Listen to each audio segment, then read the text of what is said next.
Halo, Assalamualaikum warahmatullahi wabarakatuh. Apa kabar? Ketemu lagi dengan saya Camelia Arestanti di channel saya Cakap Komunika. Dan seperti janji saya di video sebelumnya, kali ini saya akan men-share pada kamu semua tentang apa sih dan bagaimana itu public speaking. Oh ya, jangan lupa ya subscribe channel ini. Apa sih sebenarnya public speaking itu, teman-teman? Pada dasarnya, public speaking adalah presentasi yang diberikan secara langsung di hadapan audiens, atau biasa juga kita sebut sebagai berbicara di depan umum ya. Public speaking ini dapat mencakup berbagai macam topik yang berbeda sebenarnya. Tujuannya bisa untuk mendidik, kemudian juga bisa untuk menghibur, atau bahkan mempengaruhi audiens. Seringkali teman-teman, pembicara itu juga menggunakan alat bantu visual, misalnya berbentuk slideshow elektronik. Itu gunanya untuk melengkapi pidato dan membuatnya menjadi lebih menarik bagi audiens. Presentasi berbicara di depan umum itu berbeda ya dengan presentasi online, karena presentasi online itu dapat dilihat dan atau didengarkan sesuai keinginan audiens. Sedangkan pidato publik atau public speaking biasanya dibatasi pada waktu atau tempat tertentu. Presentasi online seringkali terdiri dari tayangan slide atau video rekaman dari pembicara, termasuk rekaman presentasi berbicara di depan umum secara langsung. Karena berbicara di depan umum itu dilakukan sebelum audiens langsung, ada beberapa faktor khusus ya yang perlu dipertimbangkan oleh pembicara, oleh Anda tentunya. Selama bertahun-tahun, teman-teman, berbicara di depan umum telah memainkan peran utama dalam pendidikan, kemudian juga pemerintahan dan bisnis.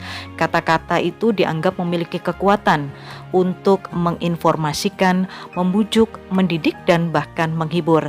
Dan kata yang diucapkan bisa menjadi lebih kuat daripada kata yang tertulis di tangan pembicara. Nah, teman-teman, apa sih benefit atau manfaatnya kalau kita menguasai public speaking? Jadi gini ya teman-teman, baik Anda itu hanya seorang pebisnis atau pelajar, atau Anda hanya adalah seorang yang bersemangat untuk belajar atau bersemangat tentang sesuatu, Anda tentu saya yakin deh akan mendapatkan keuntungan jika Anda meningkatkan kemampuan keterampilan berbicara di depan umum, baik secara pribadi maupun profesional. Profesional lebih baik ya. Karena apa? Dengan mempelajari dan menguasai public speaking itu manfaatnya banyak. Antara lain adalah membangun dan meningkatkan kepercayaan diri, kemudian membuat orang senang, kemudian mempengaruhi orang lain, meningkatkan kualitas diri, membuat dan melatih kita untuk berpikir kritis, kemudian juga bisa untuk meningkatkan kemampuan leadership dan banyak lagi. Nah teman-teman, berbicara di depan umum itu sangat penting untuk bisnis, karena mereka, orang-orang bisnis itu memiliki kebutuhan untuk menyampaikan pesan kepada pelanggan potensial dan memasarkan bisnis mereka. Untuk Anda yang bertugas sebagai staf penjualan dan juga mungkin eksekutif, seringkali diharapkan malah memiliki keterampilan berbicara di depan umum yang baik loh. Berbicara di depan umum itu tidak mudah dan bukan sekedar bicara atau ngomong. Jika Anda bertanya kepada kebanyakan orang, mereka mungkin akan mengatakan, "Saya tidak suka berbicara di depan umum." Mereka bahkan mungkin mengaku takut, karena takut berbicara di depan umum adalah ketakutan yang wajar dan sangat umum. Atau mereka mungkin hanya pemalu atau tertutup. Nah, untuk alasan tersebut banyak orang memang menghindari berbicara di depan umum jika bisa ya.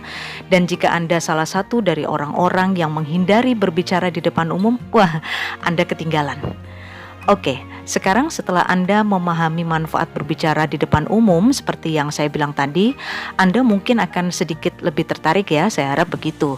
Tapi ya tetap saja Anda mungkin berpikir ilmu ini bukan untuk Anda.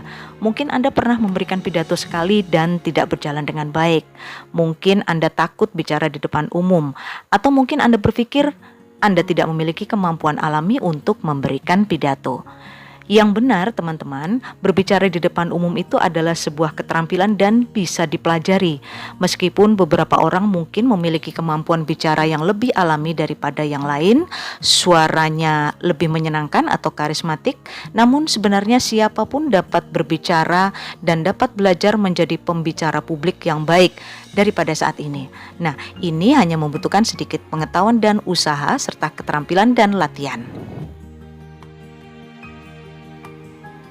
Untuk membantu Anda menjadi lebih baik dalam berbicara di depan umum, ayo kita fokus pada bagaimana menulis pidato.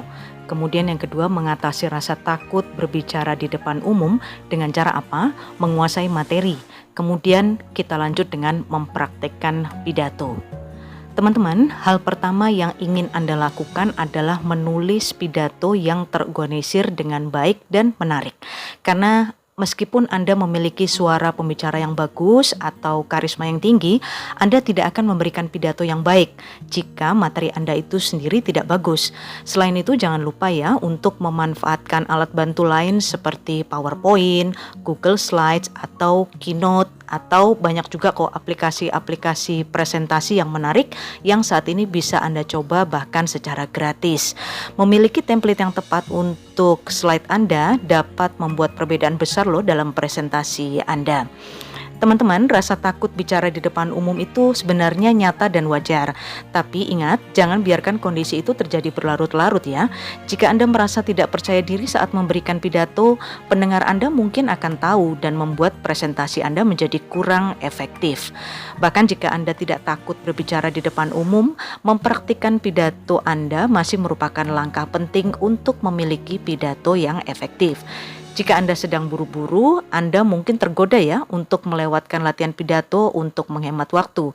Meskipun melewatkan latihan mungkin tampak sebagai ide yang bagus, tapi sebenarnya itu sangat merugikan Anda sendiri.